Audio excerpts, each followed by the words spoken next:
Welcome to Breaking Down Bergman. I'm David Friend. And I'm Sonia Strimban. And we are looking at The Blessed Ones. De är överallt nu. Jag hör ju steg bakom mig på gatan. Känner hur de flåsar mig i nacken. De blir hela tiden tvingande. Men de kan inte ta mig. De vågar inte ta mig så länge du tror på mig. Det vet du att jag gör. Din kropp är min kropp. Din hand är min hand. Ditt öga är mitt öga. Ditt högra öga är mitt högra öga. Du vill inte bära de blå glasögonen. Du vill inte sova med mig i garderoben.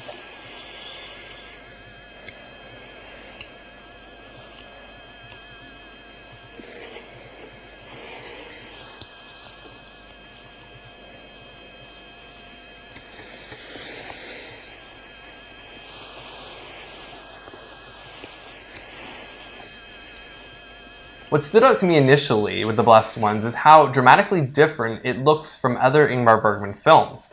It was shot on video, and there's a reason for that. Ingmar Bergman was particularly frustrated with the distribution for after the rehearsal. It was intended to be solely a television production, but he shot it on film, which allowed the international distributor to release it theatrically. So in North America, it hit theaters, which is exactly the opposite of what Ingmar Bergman wanted. So, completely frustrated with that situation, he decided, forget it, The Blessed Ones is going to be shot on video. And that is why, visually, it looks so different than what you would expect. For me, what kind of bothered me was the fact that this is lit completely the opposite of what you would expect Ingmar Bergman to do. He's famous for his light and shadow, the close-ups, that really focused on contrast between the light and the dark. But here, everything is evenly lit.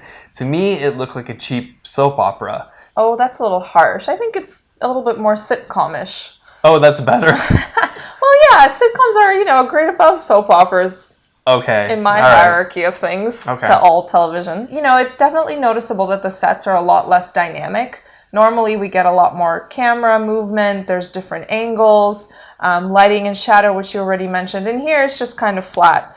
When they eat at the table, they eat side by side. When they're in the bedroom, they're always side by side. All the shots are taken from the same angle, from the same camera placement. So it does get a little bit stale. Quality of the video aside, I still enjoyed the story and the performances quite a bit. I thought it was rather delightful. Funny enough that you call it delightful, considering that the screenplay is based on a book by Ulla Isaksson, who is the author of Brink of Life, which I'm pretty sure you found the complete opposite of delightful. She also wrote The Virgin Spring, another story that you also found the complete opposite of delightful. Yes. I just want that on the record. Maybe delightful is not the best adjective, but somehow it very naturally comes to mind to me.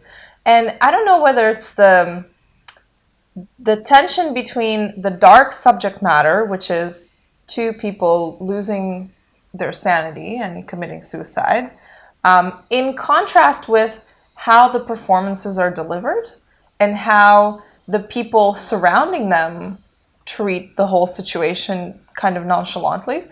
I don't know what it is. There's some kind of formula that he finds in the film that even though you're watching it and you are disturbed by the darkness in it and that it is sad, and there are lots of times where I felt very empathetic towards Sune, the male character, who is really struggling with his mind sliding, but he lets it because he loves Vivica so much that he descends into her insanity just to be with her. At the same time, there's something very charming about that. It's like this nihilistic romanticism. You can't get away from it.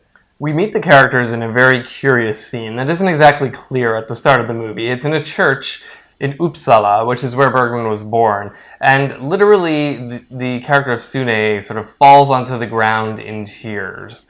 And that's how we see the story begin. But he doesn't just randomly collapse. I mean, he collapses based on a question that Vivica's character asks him, which is, do you believe in God, or something like that? Mm-hmm. And the reason, we're assuming, because we're not really told, the reason that he's in the church is that he's really lost his way and he's looking for some kind of answer. Mm-hmm. And when she asks him that question, she's so poignantly picks up on his ultimate suffering, that he completely surrenders to her. And from that point on, she becomes the singular focus of his life. There's clearly a very significant void. He's missing a piece of himself, of a companion, of some kind of faith, whatever it is. Whereas Vivica's character is very different. We're assuming that she's schizophrenic. It's not confirmed, but she's clearly has a mental illness.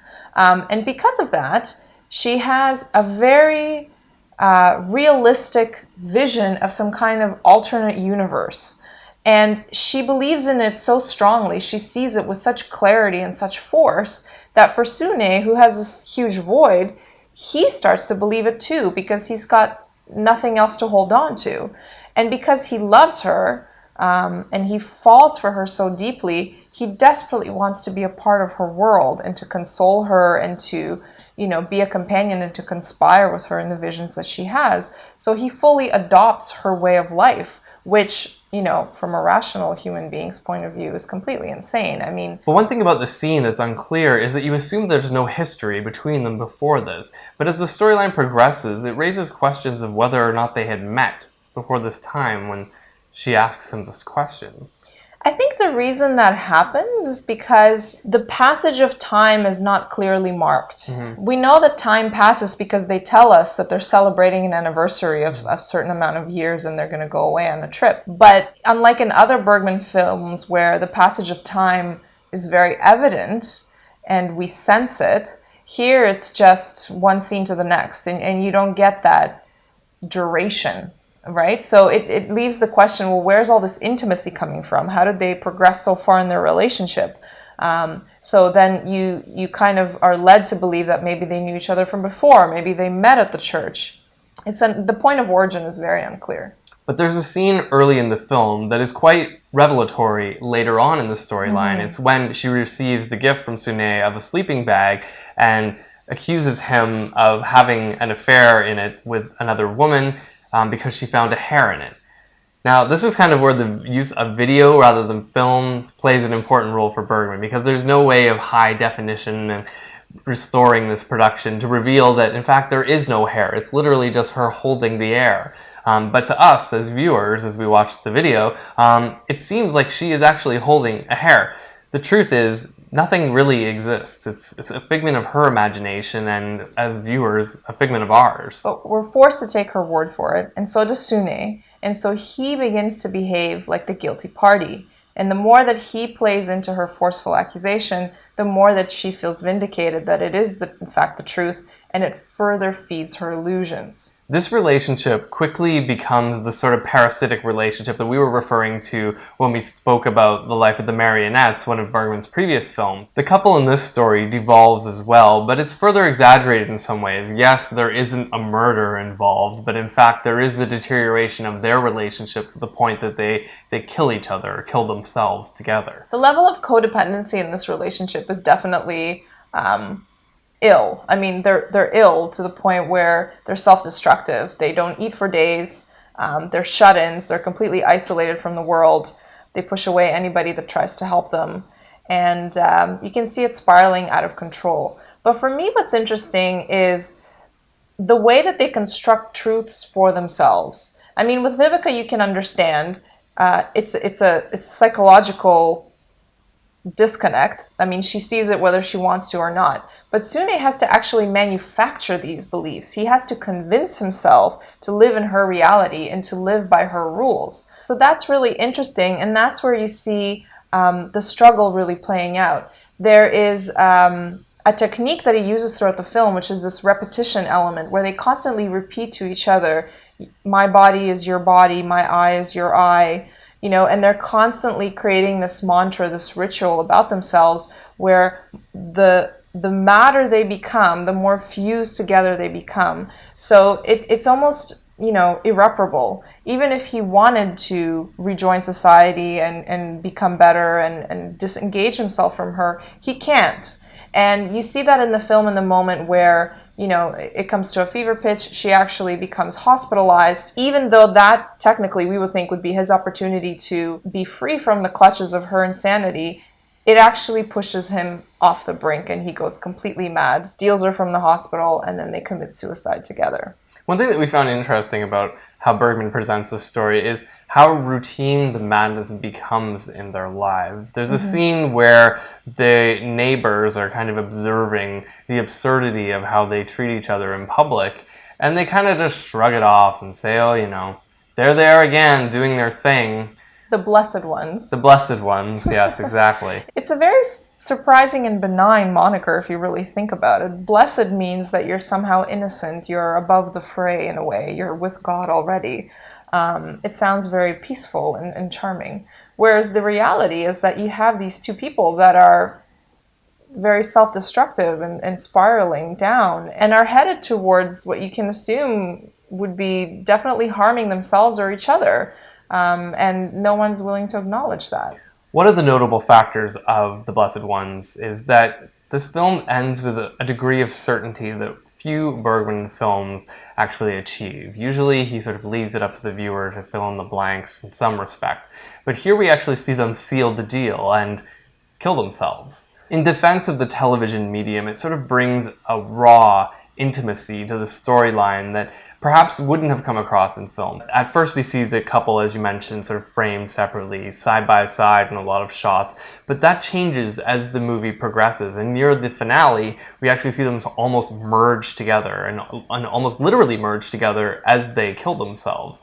It's a real visual statement, and I think it's a rarity for Bergman to have approached it in this specific manner. I think that plays really well into what struck me the most about the film, and that is with how much clarity and ease he was able to describe the fusion of love and madness and the fine line that distinguishes the two. A subject that he's approached frequently in many other productions, whether theatrical or television, but here it's just articulated so clearly and in a linear fashion that you can't even question the motive. Would you say that this is essential Bergman? Considering how few films there are late in his career, this is one I would recommend watching. Really?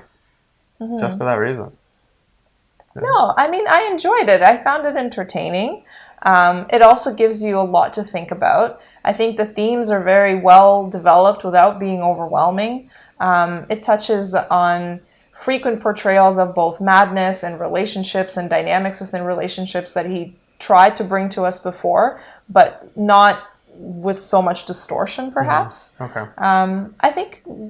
I think if you've been following Bergman's career, this movie will be easy for you to understand, but also enjoyable to watch. I will agree with you. I think that even though The Blessed Ones is not a fantastic Bergman film, it is a good representation of where he is at this stage in his career, and it recalls movies like, for example, Harriet Anderson in Through the Glass Darkly, where she played a similarly mentally disturbed character, and also Hour of the Wolf, where themes that were along the same lines were explored. And I think that this represents where Bergman has sort of come along that road as he's progressed through his career. That said, I found it a difficult production at times. Aside from the lighting, I just found that technically it didn't feel right. I expected more from him, and I think for that reason it's a bit of a difficult watch, or at least it was for me. But if you're looking for something along the lines of a good Bergman film near the final years of his life, this seems to be a good fit. And that brings us to the end of this episode of Breaking Down Bergman. Be sure to join us next time when we are doing a special episode looking at some of the collaborations that Ingmar Bergman made in the final years of his career. So be sure to join us then, and in the meantime, you can follow us on Facebook. Or subscribe to our channel. And we will see you next time on Breaking Down Bergman.